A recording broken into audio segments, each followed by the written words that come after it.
మాముపేత్య పునర్జన్మ దుఃఖాలయమశాశ్వతం నాప్నువంతి మహాత్మానః సంసిద్ధిం పరమాం గతాః. అర్జున, జన్మలు శోకనిలయాలు. నన్ను పొందినవారు జన్మలు ఎత్తరు. వారు మహాత్ములు, మోక్షాన్నే పొందుతారు. ఆ బ్రహ్మభువనాల్లోకాః పునరావర్తినోర్జున మాముపేత్య తు కౌంతేయ పునర్జన్మ న విద్యతే.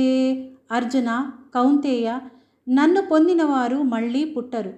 బ్రహ్మలోకంతో సహా ఏ లోకానికి వెళ్ళినా వాళ్ళు తిరిగి జన్మమెత్తవలసిందే. సహస్రయుగ పర్యంతం అహర్యద్బ్రహ్మణో విదుః రాత్రిం యుగ సహస్రాంతాం తేహోరాత్రవిదో జనాః. అర్జున, రాత్రింబవళ్ళు బ్రహ్మకు కూడా ఉన్నాయి. 1000 మహాయుగాలు బ్రహ్మకు ఒక పగలు, 1000 మహాయుగాలు ఒక రాత్రితో సమానం. బ్రహ్మదేవుని రాత్రింబవళ్ళు తెలిసిన వారు చెప్తారు. అవ్యక్తాద్వ్యక్తయః సర్వాః ప్రభవంత్యహరాగమే రాత్ర్యాగమే ప్రలీయంతే తత్రైవావ్యక్త సంజ్ఞకే.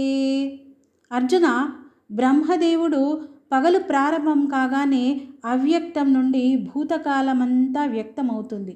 మళ్ళీ రాత్రి కాగానే వ్యక్తమైనదంతా అవ్యక్తంలో లీనమవుతుంది.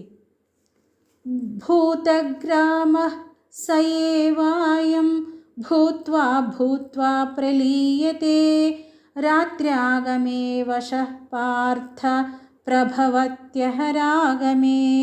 అర్జున, ఈ భూతకోటి పూర్వం ఉన్నవే, పరాధీనమై పుట్టి పుట్టి బ్రహ్మదేవుని రాత్రి కాగానే విలీనమైపోతున్నాయి.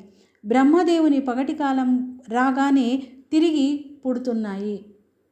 పరస్తస్మాత్తు భావోన్యో వ్యక్తో వ్యక్తాత్ సనాతనః యః స సర్వేషు భూతేషు నశ్యత్సు న వినశ్యతి. ఆ వ్యక్తము కంటే పరమైన, విలక్షణమైన, శాశ్వతమైన అవ్యక్త భావమే ఆ పరమపదము. ప్రాణులన్నీ నశించిన ఆ పరమపురుషుడు మాత్రం నశించడు. అవ్యక్తోక్షర ఇత్యుక్తః తమాహుః పరమాం గతిం యం ప్రాప్య న నివర్తంతే తద్ధామ పరమం మమ. ఈ అవ్యక్తమునే అక్షరము అని అందురు. ఇదే పరమగతి మరియు నా పరంధామం. ఈ సనాతన అవ్యక్తము అనగా నా పరంధామాన్ని చేరినవారు మరల తిరిగి రారు.